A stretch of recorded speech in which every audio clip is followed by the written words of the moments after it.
Matt, you had a phenomenal story tonight.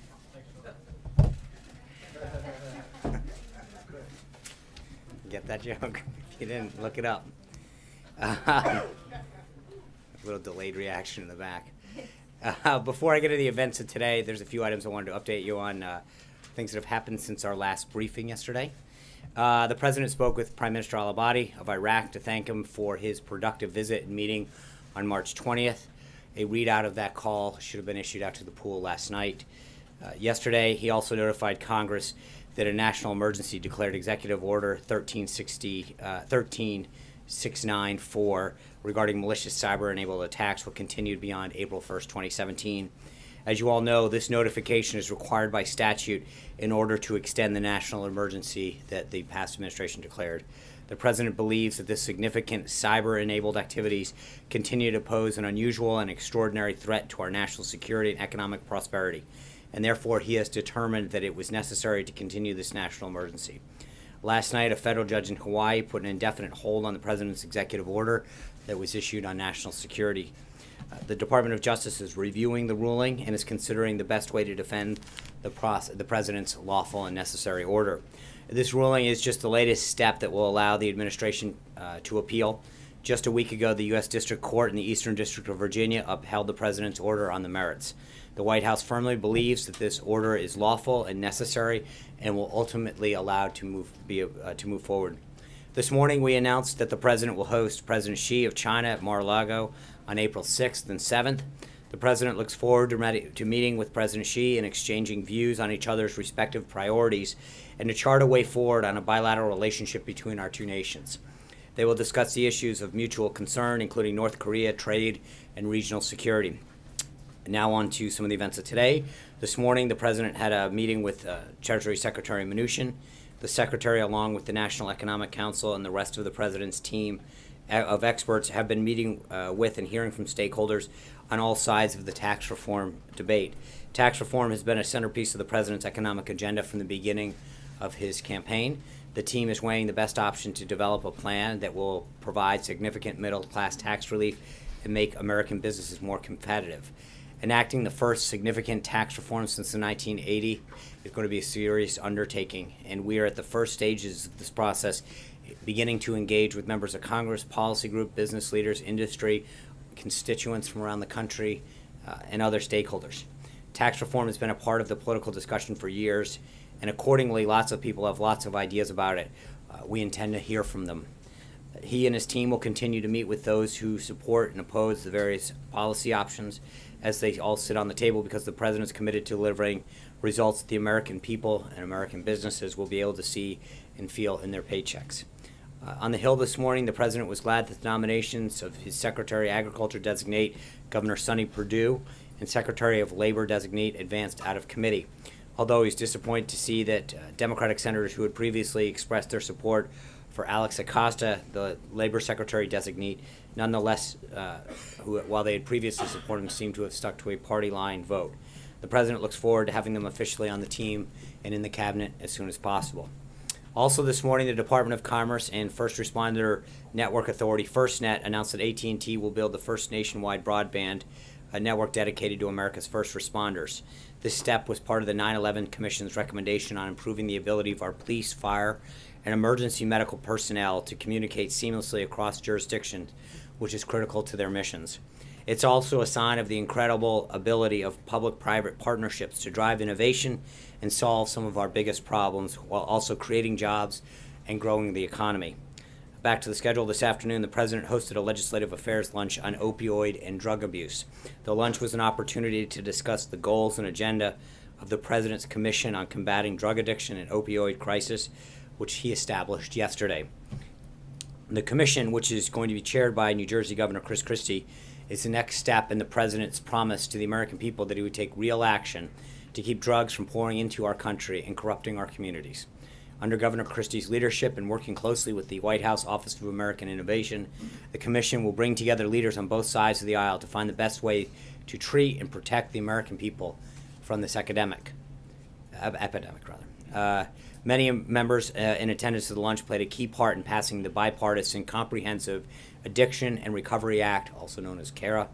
the first major federal addiction legislation in over 40 years, which authorized over $181 million to fight the opioid epidemic. Part of the mission of the President's Commission will be to ensure that those funds are spent efficiently and effectively. Too many lives are at stake to risk wasting any money on this effort. Moving on, later this afternoon, the President will welcome Prime Minister Rasmussen of Denmark for a working visit. We'll have a readout on their bilateral meeting for you at its conclusion. A couple follow-ups from yesterday. I know Hunter asked about the House and Senate passage disapproving of the federal communications regulations on privacy rules from last year. So let me just expand on that a little and get to your question. The White House supports Congress using its authority under the Congressional Review Act to roll back last year's FCC rules on broadband regulation. The previous administration, in an attempt to treat internet service providers differently than edge providers such as Google and Facebook, reclassified them as common carriers, much like a hotel or another retail outlet, and opened their door to an unfair regulatory framework. This will allow service providers to be treated fairly and consumer protection and privacy concerns to be viewed on an equal playing field. The President pledged to reverse this type of federal overreach in which bureaucrats in Washington take the interest of one group of companies over the interest of others, picking and winning winners and losers. The President has signed more legislation under the Congressional Review Act, ending job-killing rules and regulations than all previous presidents combined already, and he will continue to fight Washington red tape that stifles American innovation, job creation, and economic growth. Jeff was here yesterday, Roberta's here now, but following up on Jeff's question, he asked about the administration's position on the Paris Climate Treaty. We are currently reviewing issues related to the agreement and expect to have a decision by the time of the G7 summit, late May-ish, if not sooner. Before I take your questions, I want to speak quickly about Judge Gorsuch again and the process behind his nomination and confirmation. From the beginning, I think the President's been clear and 100% transparent about his choices, what if he had been elected, who he would choose from. As a matter of fact, I'd say that the level of transparency is probably unprecedented in modern times, at least. During the campaign, he gave the American people a list of 21 judges, which he would pick his choice for the Supreme Court from. The American people sent him to the White House to nominate one of those judges, and he did it. Prior to the President making his final decision, the White House spoke with 29 senators, more than half of whom were from the Democrat side of the aisle, including every Democrat member of the Senate Judiciary Committee, to seek their advice and consent on the nomination. The consensus was that the President's pick should be a respected mainstream judge. As I've laid out many times before, from unanimous consent of the 10th Circuit Court of Appeals to the extraordinary low rate of majority opinions accompanied by dissent, Judge Gorsuch is a definition of a mainstream, respected judge. He has offered the Senate plenty of material to vouch for that. Since his nomination, Judge Gorsuch met with nearly 80 senators. In response to a request from the Senate Judiciary Committee, Gorsuch provided the following: over 70 pages of written answers about his personal records in response to 299 questions for the record by Democrats on the committee, the most in recent history, which he submitted within 6 days of receiving the questions. Over 75,000 pages of documents, including speeches, case briefs, opinions, and written work going back as far as college. And over 180,000 pages of email and paper records related to the judge's time at the Department of Justice. In fact, the Department of Justice provided access to many documents that would normally be guarded by various privileges in a historically unprecedented move in the spirit of cooperation with Senate Democrats. And the judge sat for 3 rounds and nearly 20 hours of questioning by the Senate Judiciary Committee, during which he was asked nearly 1,200 questions, almost twice as many as Justices Sotomayor, Kagan, or Ginsburg. The White House and the judge did all of this in the hopes that Senate Democrats, many of whom already had announced their intent to filibuster Judge Gorsuch's nomination, would look beyond their political games and see for themselves how eminently qualified he is to sit on the Supreme Court. Unfortunately, it looks more and more like Senate Democrats would rather do all that they did in reading and questioning for nothing more than political theater. Finally, before I take your questions, a letter was transmitted just recently to the ranking member and chairman of the House and Senate Intelligence Committees that said, in the ordinary course of business, National Security staff discovered documents that we believe are in response to your March 15, 2017 letter to intelligence community seeking, quote, documents necessary to determine whether information collected on U.S. persons was mishandled and leaked, end quote. We have and will invite the Senate and House ranking members and chairman up to the White House to view that material in accordance with their schedule. With that, I'm glad to take a few of your questions. Cheryl. Thanks, Sean. I'm trying to gauge the probability of a government shutdown at the end of April. Are your directions to the Capitol Hill to hold firm on the spending cuts that the president wants, or to try to wheel and deal and get a bill that can keep the government open? I don't know that they're mutually exclusive. I think we want. Push back on Capitol Hill from some of the Well, spending there cuts. generally is. But I think that we want both. I think we want to maintain some of the spending priorities as well as some of the reductions in the 2017 budget. We want to do so responsibly and do so within the priorities that the president's laid out. I think his funding requests and priorities are laid out in the budget that Director Mulvaney detailed and sent up for the remainder of 2017. There's some key things in that, and I think that that it is going to begin a conversation that we will continue to have with the House and Senate. But I don't think both of those goals are mutually exclusive. Obviously, we don't want the government to shut down, but we want to make sure that we're funding the priorities of the government. John Decker. Thanks a lot, Sean. I wanted to ask about some news that the president made today with a tweet that he put out on Twitter. He seemed to be picking a fight with the Freedom Caucus. And the Freedom Caucus, as you know, has 30 members. Does the president realize how important this caucus is, this coalition is, in terms of passing a replacement bill for the Affordable Care Act and passing the rest of his legislative agenda? Well, of course he understands that the goal of all legislation is get to a majority in the House, majority in the Senate, and so. But at the end of the day, he recognizes that he has a bold and robust agenda that he is trying to enact, that he ran on and told the American people that he would do when he was president, and he's going to get the votes from wherever he can. Can he pass that agenda without the help of the Freedom Caucus? Well, there's two questions. One is, I mean, mathematically, yes. But secondly, I think that there's a few members of the Freedom Caucus, both prior to last Friday's vote and since then, who have expressed a willingness to want to work with him rather than necessarily as a block.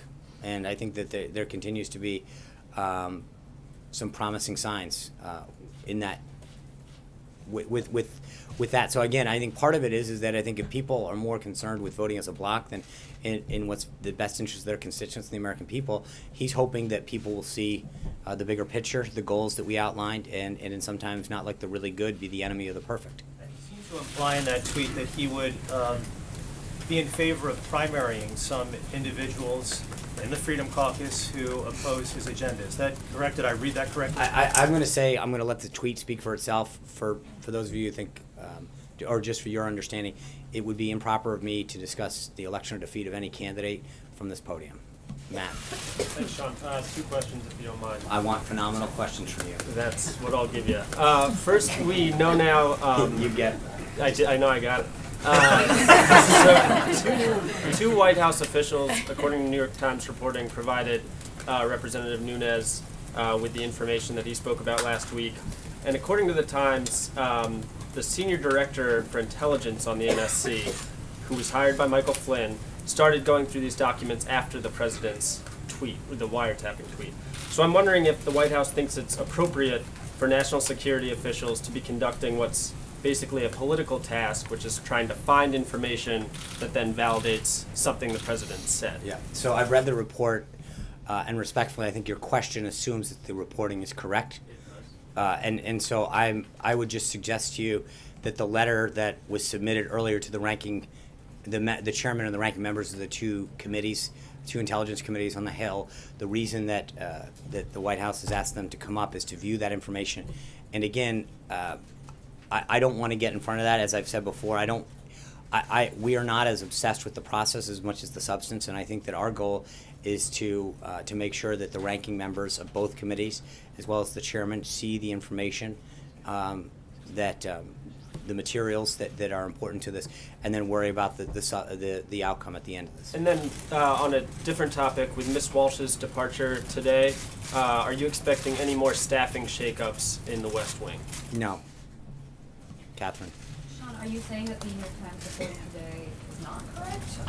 I'm saying that in representative order to comment on that story, would be to validate certain things that I'm not at liberty to do. For days you And- haven't been able to tell us who we met with. And I understand that, and again, and I I think that there's an assumption, as I've said before, we cannot condone I mean, in the same way that you protect sources, when I call you and say, you've got 18 anonymous sources, and you go, well, I can't reveal my sources, Chairman Nunez, in conducting an investigation and a review, has an opportunity to have his sources. Our view is that the smart move was to make all the materials available to the chairman and the ranking member of the relevant committees.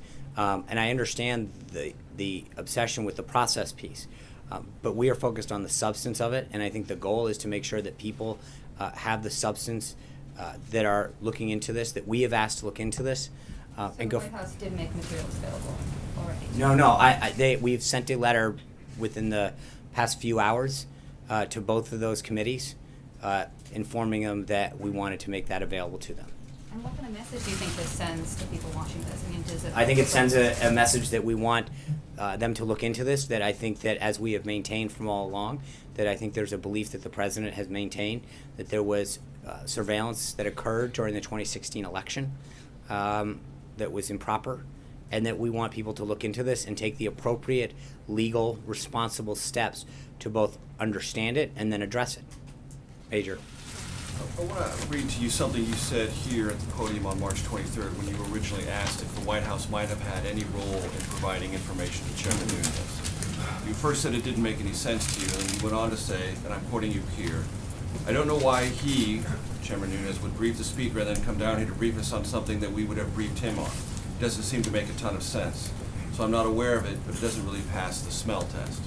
There's now reporting, which I can't tell if you're disputing or not, that identifies two people within this White House as the sources of this information. So I'm just trying to put these things together. Right. Where you said that doesn't pass the smell test on March 23rd.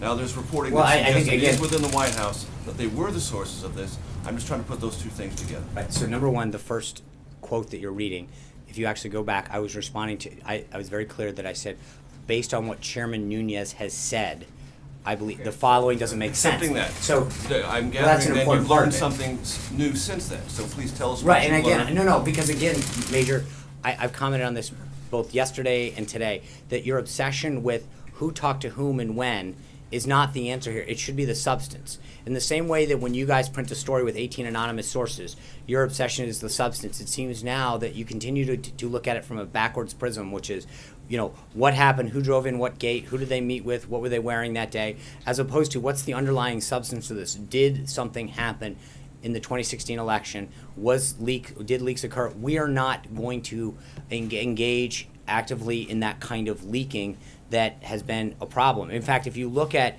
the Obama's Deputy Assistant Secretary of Defense that is out there, Evelyn Farkas, she made it clear that it was their goal to spread this information around, that they went around and did this, and she said, quote, that's why there's so many leaks. They have admitted on the record that this was their goal, to leak stuff and they literally, she said on the record, Trump's team. There are serious questions out there about what happened and why and who did it. And I think that's really where our focus is in making sure that that information gets out. But can't the process, from your vantage point, validate the importance of the substance? Well, I think there's a review that we've asked for probably You four. told us that you're willing to look into and ask And I am. questions about the process and provide us answers. And That's all I'm no, trying to go through. I don't. Please don't put words in my mouth. I never said I would provide you answers. I said we would look into it. The responsible thing for us to do is to provide the individuals and the committees who are doing the review the materials that they're looking for, or some of them. We don't know what they're exactly looking for, what they've seen and what they haven't. Our goal is to be as forthright as possible. They asked the intelligence communities and others in a March letter for information. We are willing to provide them with the information that we have, the materials that we have come across. And I think that is an important step. Again, it is not, our obligation is to make sure that a review is done both in the House and the Senate as we asked for a few weeks ago, not to make sure that we illegally leak out information to you. And when you say we have information, are you disputing the reports in the New York Times? I'm not commenting on the reports, Major. I just got asked the same But question. You're saying we, so I'm just No, trying no, to no. find out their names I'm of saying people no. who We, work for the meaning the NSC, White House, who work at is this not White House, is not who've going to been start named now publicly confirming. for the first time. I get it. We are not going to start commenting on one-off anonymous sources that publications publish. If it were wrong, would you tell us? I'm not gonna get into it. As I just said, I get it. How many times you can ask the same question, Hunter? Thank you, Sean. I have two questions. The first, President Trump is pushing for a major tax cut, increases in defense and infrastructure spending, and the border wall. Does he think this agenda has to be deficit neutral, or is he open to plans that might initially add to the debt? Well, I think when it comes to tax reform, he's got three underlying goals. One is tax simplification, two is to lower the rates, and three is to grow jobs in the economy. And I think part of it is that if you look at it dynamically, as the plan develops, and again, as I mentioned earlier, we're not there yet. We are beginning that process of engaging with stakeholders. As the plan develops, and there's a cost put on it, that's going to be a decision that gets looked at, as well as what are the economic growth and job creation aspects to it. So to answer that question without knowing what the full scope of it is looking at something and answering it in a vacuum. And then just to clarify one thing with the New York Times story, I know you won't identify Congressman Nunez's sources, but isn't it abundantly clear that at least some White House officials had to be involved in him getting information here because they would need to help him access the complex? I cannot get into who those individuals were. Right, but it was someone at the White House, right? They well, want to help him have access. Again, if I start going down the path of confirming and denying one thing, that we're going down a very slippery slope. I've made it my position very clear on that. Jessica. Thank you, Sean. Thank you for announcing the visit of the Chinese president. I have a couple of questions about that visit. You'd entertain me. Can you talk about the location and how it was chosen for this visit? There's, as you can imagine, on any trip, no matter who the foreign leader is, there's a lot of discussion that goes back and forth between the White House, the State Department, and the equivalents of the other head of governments, their appropriate counterparts. And those are kind of things that go back and forth in terms of how long, the activities, what will be discussed. Every single thing is discussed on both sides. And so that was a long and ongoing negotiation with the government of China and with their representatives, lasting several weeks now. So how did you arrive at Mar-a-Lago as I'm not opposed going to to the get White into House? the back and forth. I would just suggest to you that both sides discuss various locations and topics and agendas and length, etc., and aspects to the trip, and this is what we've arrived at. So what is the goal for the White House to accomplish during the visit? Well, I think there's a few things. One is I think this is an opportunity for President Trump to develop a relationship in person with President Xi. He's spoken to him on the phone a few times. But we have big problems, and I mean everything from the South China Sea to trade to North Korea. There are big issues of national and economic security that need to get addressed. And I think there's going to be a lot on the table when it comes to that over the 2 days that they will talk. And lastly, the Chinese are expecting the White House to provide some sort of framework for the relationship to be viewed for. Are you prepared for that? And can you talk a little bit about what that framework might be? Can you expand on that a little? Kind of put a floor under the relationship, looking for how to view the relationship. Obviously, you had the rebalance and the pivot in the prior administration. Is there a tagline or a vision for U.S.-China relations that you will roll out during this visit? We'll see. If you have any hashtags, let me know. But I think right now we're not worried so much about slogans as much as progress. There's a lot of big things that we need to accomplish with China, and I think that we will work on that. Kristen.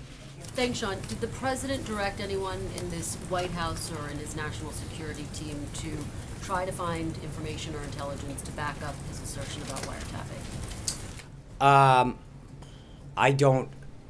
I'm not aware of anything directly. I'd have to look into that in terms of, again, there's two sides of this. One is the information side, and two is the policy and the activities and the legal piece of what happened. Those are big buckets, if you will. So it's possible. I'm not going to comment on it. And one more. Don't sort of the daily questions about this make it necessary to have some type of outside independent investigation to lift any lingering cloud that there may be? No. I think you have two committees looking into this. The FBI's been looking into this. As they mentioned at the hearing, I mean, how many do you want? I understand that you may not have, that there's... The House Intelligence investigation is still valid given all of these questions? How is it not valid? I mean, I'm asking, There are all of these questions about where Devin Nunes got his information from. And that's why I think that we have invited all of the relevant... To lift that cloud, would it not be smart to have an outside independent investigation? No, well, again, I'm not, right now, I think you've got the FBI probably other intelligence committees that looked in the 17 of them issued a report earlier in terms of involvement in the 2016 election. And then you've got two congressional committees looking into it. So I'm not really sure the exact need. I think that people are doing, I understand sometimes there's a need for you guys to have more information and more sources. I think this is being done in a responsible way where people are being discussed what they know at an appropriate classification level and information is being shared. Can you just quickly talk about the timing of inviting the leaders of this investigation to the White House now? Is it because of this report? Why not do that initially? Well, I think a couple things. One is they tasked the various committees in mid-March to, or the agencies rather, to provide information. We felt we had information that was relevant, and I think there was some, there's a desire to make sure that both sides of the aisle who are looking into this, as well as both chambers, had that information. Anita. Eric Trump gave a interview a few days ago to Forbes magazine in which he said that he would update his father regularly, perhaps quarterly, on the business, including giving profitability reports. So I have two questions about that. One is, have they spoken about the business since January? And two, how does this not violate what the president set out as the protocols for how he would deal with the business? Well, two things. I don't know if they've spoken.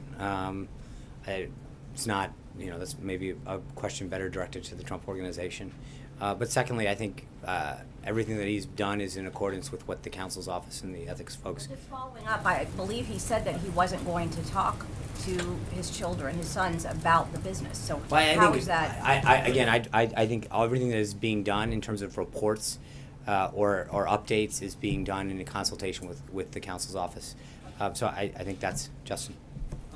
I have two things I want to ask. The first is to just follow on Major and ask about the substance. It's sort of unclear what you guys are telling the chairman and the ranking members you have. Is it information that would validate the president's claims about surveillance during the 2016 campaign, or is it information about their broader Russia investigation? I'm not here to share that. That's why we've invited them up to view it in a classified setting, in an appropriate setting. It's not to be shared with people that don't have the appropriate clearances and access to it. You're not intending to imply that this is the information that Chairman Nunes has been talking about? No, what I'm suggesting is that there has been information that has been material that has been made come to light, and that we want to make sure that the people who are conducting the review have that information, have access to it. All right. And then Westinghouse Energy filed for bankruptcy yesterday. I'm wondering if that's prompted national security concerns within the administration, and if there is any effort within the administration to sort of help them navigate this bankruptcy, considering the I'll have to check on that. I think there's obviously a couple departments that would be interested in that. Steve. John, I just want to ask you to elaborate more on what you have so far told us. You said that in the ordinary course of business, the national security staff discovered documents. Can you explain how these documents were uncovered? What does it mean? Yeah, I don't think, no, I'm not. That's why we've invited them up for into a classified setting, for them to see these materials and understand it. This is not the setting that is appropriate to discuss that. So who in the national security staff then uncovered the documents? Good question. That is not, again, as I've mentioned multiple times, we're not here to go through the process. Our job is to get to the substance of this and to make sure that the people who have the appropriate access and authority to look into this matter and then take appropriate steps have that. Are you in a position right now to deny or rule out the possibility that the members of the National Security Staff have already informed the chairman of the House Intelligence Committee? I'm not going to get into any further details on this. I would just suggest to you, again, if I can go back for a second to something that the Obama administration's Deputy Assistant Secretary of Defense noted very clearly on the record, that they were engaged in an effort to spread information about Trump officials that had come up in intelligence. That's not, that is several networks. Evelyn Forecast made that proclamation about what was going on during the Obama administration regarding the Trump team. So that is something that they made very clear on the record. John. A couple of things, John. First of all, on the Freedom Caucus, in response to the president's tweet, Congressman Amash of Michigan responded on camera saying, most people don't like to be bullied. in response to the president, also saying that sending out such tweets is constructive in the 5th grade. It may allow a child to get his way, but that's not how government works. Could you take a moment to respond to Congressman Amash? Was the president trying to bully the Freedom Caucus? No, I think this is consistent with everything that he has said since Friday of last week. And I think that he is looking for members on both sides of the aisle who want to be constructive to achieve the goal of a patient-centric healthcare system. That's it, plain and simple, and I think that his comments and his tweets speak for themselves with respect to how he feels and why. John? Following on that, is this a divide and conquer strategy? No, it's a math strategy, which is to get to 216 and pass an effort and continue to move the agenda forward. And then if I could follow on what Major said, you've accused the people in this room several times of being more interested in process than actually in the substance of things. But when information is discovered by the Intelligence Committee chairman in the House at the White House that is potentially exculpatory to what the president has tweeted out, and it's reported that one of the people who was involved in uncovering that information is a White House staff member who was kept in his position over the request of the National Security Advisor by the political leadership here at the White House, does the process not then take on some relevance? Well, the process in the sense that we are, as I've noted, we've invited the chairman and the ranking members who are looking into this and reviewing the matter up here. That doesn't mean that we allow uncleared members from the media to come in and look at it. That means no, you are. You said, but I think it is because that question. That's not what I asked. What I asked was, when you have that connection of dots all the way along, Right. does the process, does the provenance of this information not become relevant to the overall investigation? it's up for the people who are conducting the review to decide that, not for the people in this room to decide it. It is up to the people who are cleared to look at that information and that material, to look at it and make their evaluations. And I think they are conducting the review. You've seen very clearly, both on the House side and then starting today on the Senate side, them looking into this matter. That is the appropriate venue, forum, and personnel to be reviewing it, plain and simple. Sean, a quick Zeke. follow-up on that. Zeke. You Zeke. mentioned a couple of times Zeke. that Thank you. When has the president already been briefed on this information? That I'm sorry, I couldn't hear you. Has the president already been briefed on this information that you're now inviting the congressional committee chairs to come and view? And when was he briefed on it? I will look into that. I'm not entirely sure when or what the status of that is, but I can follow up on that. Why would you brief? Why would the White House brief? I understand the question. Like I said, I will look into whether or not where that stands. Blake. Couple on taxes. The timeline here had been healthcare first, tax reform second. There was a Fox poll out released yesterday that says 73% of Americans want tax reform to happen this year. Mm-hmm. With healthcare now at least being on hold, is healthcare the number one priority for this administration? Is tax reform the number one priority for this administration at this point, or is healthcare still kind of taking up some of the oxygen? Well, I don't know that it's taking up oxygen. I think there's plenty of oxygen for both to go on. I think the president would still like to see it done. But I think there's no reason that we can't. I mean, if you look at the timeline for tax reform, you're talking several months. And so I think that the process is beginning on that, and I think you can have a dual-track strategy. It's not an either-or proposition. And you described what was going on with the meeting today as the first phase. Can you lay out to us what is somewhat entailed with that first phase? Yeah. Is the president being given detailed strategies, or is it broad principles? What is involved in this first phase? I think it's a little of both. They're talking about the process that they intend to partake. How this is going to lay out, who they're engaging with, how they're going to begin that process, and then some of the guiding principles and making sure that any updates that he has or any principles that he wants to suggest are incorporated into that plan as they begin to meet with stakeholders. But part of this is to level set with him as to what they tend to do and how they intend to do it. You just mentioned a dual track between healthcare and tax reform, but then there's also infrastructure hanging out there. So can all of those go together? Lots of tracks. Again, remember, they're not all the same people.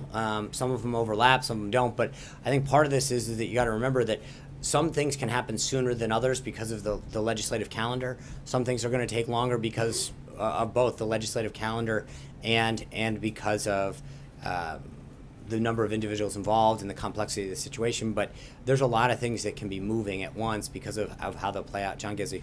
Thank you, Sean. Turning to the foreign front, yesterday, Vladimir Kara-Murza, the twice poisoned Russian dissident and vice chairman of the Open Russia movement, testified before a Senate Appropriations Subcommittee backing continued sanctions against Russia. He also called on Secretary of State Tillerson to meet with Russian civil society members, in other words, anti-Putin dissidents like himself, when he makes his trip to Moscow next month. Mr. Kara-Murza also said he was meeting with many members of Congress, both parties, but he would be very happy to meet with any administration officials. Are there any plans for the President or anyone in the White House to meet with Mr. Kara-Murza, and will Mr. Tillerson meet with the Russian civil society? When he I goes would to Moscow? suggest to you, I'm not aware of anything yet. Both the National Security Council as well as the State Department are probably more appropriate for you to address that to. Alexis. Can I ask a question before I do get some clarification on an answer that you gave to Hunter and to Major? I thought it was just yesterday that you said that when you were asked who cleared in Chairman Nunes, that you had asked some preliminary questions, had not gotten answers, and that you would continue to ask. Yeah. So my question today is, you know the answers to that, and you are saying you will not answer that question today, No, or no, you that's don't not know? right. No, so what I'm saying to you is that the decision that has been made is to bring in all of the relevant individuals that are reviewing the situation and make them available. That getting into sources and process is not the proper way to conduct this review, and we want the people who are conducting it to understand more fully the materials, not necessarily who came in what time and whatever. So you're, just to clarify again, you asked the questions, you were not given answers. No, that's I'm just saying that yesterday just you I asked understand. that, wait, let me finish. You said yesterday that you asked, you didn't get the answers, and so what you're telling us today is you are never gonna get the answer, you, yourself, you are never gonna get the answer to who cleared in Chairman Nunes. No, what I'm saying is that the decision was made. It's supposed to focus on the process, to focus on the substance, and that the decision was made. Answering my question. I let you ask the question, so let me answer it, please. And the answer that I'm giving you is that the decision was made internally to focus on the individuals who are doing the review, both Republicans and the Democrats, House and Senate, and have them come in and look at the materials. That's what the focus should be, Alexis. Caitlin. But wait, here's my bigger question. The That was a president pretty good- has expressed his affirmation, his support for the finding that Russia interfered with the 2016 election. That is the centerpiece of the investigation at the FBI and the Senate Intelligence Committee. My question is, can you update us, what is the president doing now in the administration to respond to Director Comey's testimony that interference is not just election year based, but continuing? What you're talking about, the executive order, is that correct? I'm just asking, can you update, what is the administration doing to prevent that, to respond to that preliminary finding that we already know, that is continuing? Well, You so want to the interfere- executive order that the president signed that continues the national emergency deals with looking into malicious attempts and cyber attempts to come into the United States. That's what the executive order that he signed was. That's the sum total of the response so far. Well, I'm not going to get into what we're doing, what's being done behind the scenes in terms of the intelligence and law enforcement community, but the bottom line is that there was an emergency declared with respect to challenges that the United States faces from a variety of actors outside the United States to come in and use cyber techniques to hack the United States. The national emergency will continue under the president to address the threats that we face from abroad and from a variety of places. That's it. April. Wait, Sean. April. Yes, Sean. So, what? He had already called. He called on someone else. I'm sorry. Go ahead and then come back to me. Okay, I'll do it. Caitlin and April. I'm sorry. She can go first, but I'll just go after her. Okay. Okay. Thanks, Peyton. So, Sean, what is the ultimate goal of the leaders coming in to get this information, and will it be information that Nunes received plus, or will it just be basically a synopsis of what Nunes received? Well, it's going to be the materials that are relevant to the discussion in the area that they're reviewing. And that's up to them to decide the relevancy of that.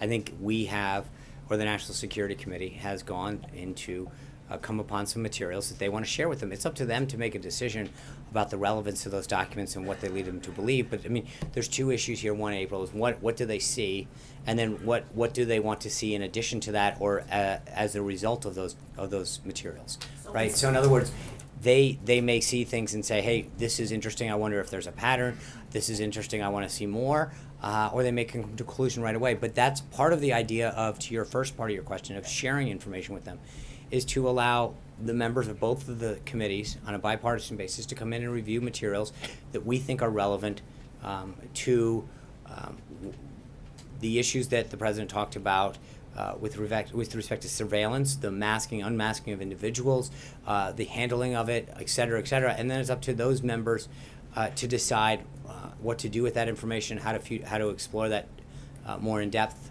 So ultimately, in their questioning, they could actually wind up getting what Nunes received, possibly if they dig and ask different questions, just sitting in the intelligence meetings like the president does, digging. If he decides to dig more, he'll get more. It depends. I think that's possible. I don't want to prejudge what they ask and what comes in response to it. It also has to do with what documents we have. They may go down a particular trail and have to follow up with an agency and say, we saw this, can we see a follow-up on that? As you saw from media reports, the NSA has been asked to provide documentation to the House. My understanding from the reports is that was ongoing, and maybe some of the materials that they see prompt them to ask additional questions, but that's part of providing it to them. It's an ongoing review, and what we want is for them to see these materials and come to conclusions, or need more information to come to a conclusion. But this is part of that review process. Are they allowed the same type of briefing I with their ranking and who they are, no matter him being the head of the Intel committee? Are some of these other members allowed to see the same things that he sees? Because even though they're not the head of the committee, are they allowed to see that? My understanding would be that they would. Okay, and lastly, Sean, do you know who allowed Nunes in? No. You don't know? No. Caitlin.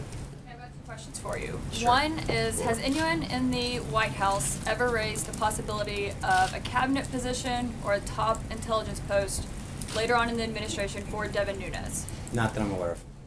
And secondly, will the president hold a press conference so he can answer questions on the surveillance claims and all of these intelligence revelations himself? I'm not good enough? Not that you're not good enough, but he's the one who made the claims. You didn't make the claims, he made the claims. Thank you. I will convey your request to him. I know that I've done it before, and we'll see. I'm sure that at some point he enjoyed the last one so much. Would you like tomorrow? Works for me. Does that work for you? Okay, well, let me see what I can come up with, Cecilia. I just want to clarify, do you believe, from what you know about these materials, do they validate the president's wiretap claims? I don't know. I have not seen the materials. It is members of the National Security Committee who have come across these documents that want to make them available to the members who are leading the review. And why not just be more forthcoming about this entire process of who let Nunes in? If this was enough, if the President of the United States could tweak this claim about wiretapping, doesn't the American public have a right to know more right now? Yes, they do, and I think that's why we're going through a process. Is that and I say this respectfully, I understand that you want all of those process answers. What day did someone come in? What were they wearing? What door did they come in? The relevant questions are about the substance of this. And it's interesting, I don't get the same thing when I see these unpublished stories with anonymous sources. You don't ever tell me who your sources were, Glenn, I'm actually asking Cecilia's question if you could be as polite as not to interrupt her. Thank you. Do you accept his apology? That's very... In fact, I would cede the floor to Glenn. Thank you. That's not how it works, though. But I would argue that you guys have, when you write a story and you call and say, I have 4 anonymous sources that said whatever, and I say, okay, well, who are the sources and where they come? You go, sorry, I'm not revealing anything to you, but the substance that I'm asking you to respond to. But when the shoe's on the other foot, you're all about the process. The bottom line is that there are 2 congressional committees that are conducting reviews of this situation. And those committees are looking at the relevant information and talking to the relevant people. To your point about the process, We have made individuals available and encouraged individuals to testify or to meet with or to discuss with that have been approached. So I think that what we are doing is, frankly, and I know you probably disagree, but I think that we are doing the responsible thing by making sure that documents and materials are shown to people with the appropriate classifications and the appropriate settings, and that the people that the different committees would like to discuss these matters with are made available to them. I think that's the responsible way of handling this. Yeah. Sean, thank you very much. I have two questions, one on Venezuela and another one on climate policies. I want to start with Venezuela because today the Supreme Court in Venezuela said they decide to take over the Congress powers, and the opposition say there is a coup underway. Do you consider there is a coup underway in Venezuela, and what can we expect the United States to do? And the other question is on climate change because President Obama signed also bilateral climate deals with Brazil, China, and India.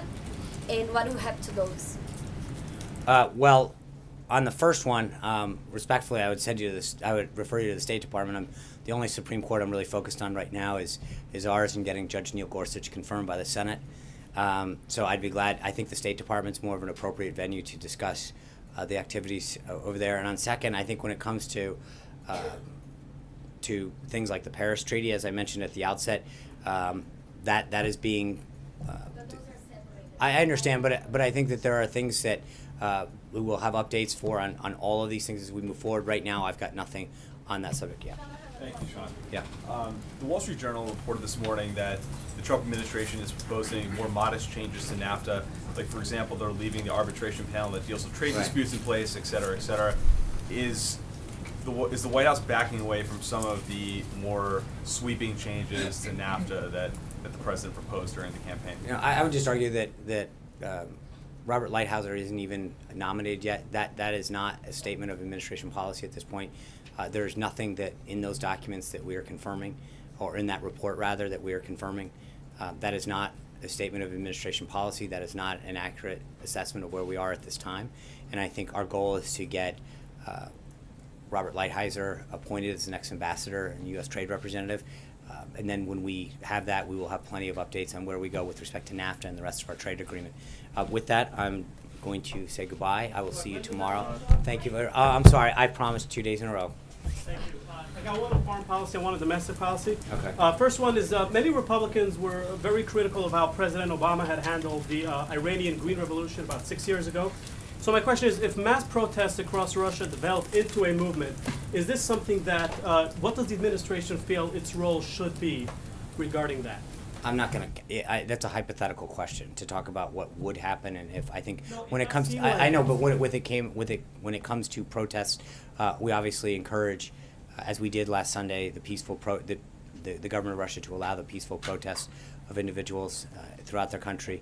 We obviously support the people to have a voice in every government throughout the world. And on the subject of partisanship and obstructionism, whose responsibility does the president feel it is to put an end to partisanship, and who needs to be reaching out to whom proactively? I think it's a two-way street. I think we, I think part of it is that we the president and the first lady extended an invitation the other night for everyone to come. I think we were excited to see a third of Senate Democrats come. I wish we had seen more. There's an opportunity, I think, to engage in a discussion about some of the issues and come together. But I would argue that, when you look at this fight on Gorsuch, I mean, I don't disagree with the fact that if you're a Democrat, you probably don't necessarily agree with some of the rulings and some of the philosophies of Judge Gorsuch. I get that. But at the end of the day, they have always agreed. In fact, in most cases, the filibuster has never been the norm. It hasn't. And it is odd to see that these individuals who have, it's one thing to vote no, it's one thing to say that we don't agree, but to now turn to filibustering or threatening to filibuster Senate unbelievably qualified people. And there's nobody that I'm aware of, even on the left, that is suggesting that Judge Gorsuch isn't qualified to serve as a Supreme Court justice. Republicans in the past have allowed Democrat presidents to have their nominees voted on up or down. And for the most part, when you go back through President Obama, President Clinton, Republicans have joined with Democrats to allow people who are qualified to go onto the court. And to see this new precedent be formed by Leader Schumer is disappointing, because this is a huge, huge crack. I think there was a column in one of the papers today. I think you are really fundamentally changing how the Senate's going to operate by doing this. And I think that's an important, they can disagree with him philosophically. I get that. But when you have an election, you can assume that a Republican president is going to choose Republicans for appointments and for federal judgeships, and the Democrats will do the same with their time in office. But it was Obama's, nominees that got through, all with Republican support. And it's difficult to understand why, when you've got someone as eminently qualified as Gorsuch, that this is the stake that they want to drive. And I think it further sets a partisan divide in our country when we can't allow people who are qualified, and universally so, to get on the bench. Is enough being done from the president's side to try I think to? so, sure. But I think it's a two-way street. I would ask you, what is, I remember a few years ago there was all this talk about, from the get-go of Obama, Democrats made hay about how they wanted to see him as a one-term president. I've seen a similar tactic from Democrats now about how they want to defeat him, they want to stop his agenda, and there's no sense of them wanting to work with this president. So at some point, I think we have shown a willingness to bring them together. It's amazing how many senators, when you talk to them, over the course of the last, almost 70 days, have said, I've been to the White House more in the last 70 days of a Trump administration than I was during 8 years of an Obama administration. And I think that speaks to the president's desire to bring people together, and to find common ground on areas of mutual agreement where we can move the country forward. Thank you. I'll see you tomorrow.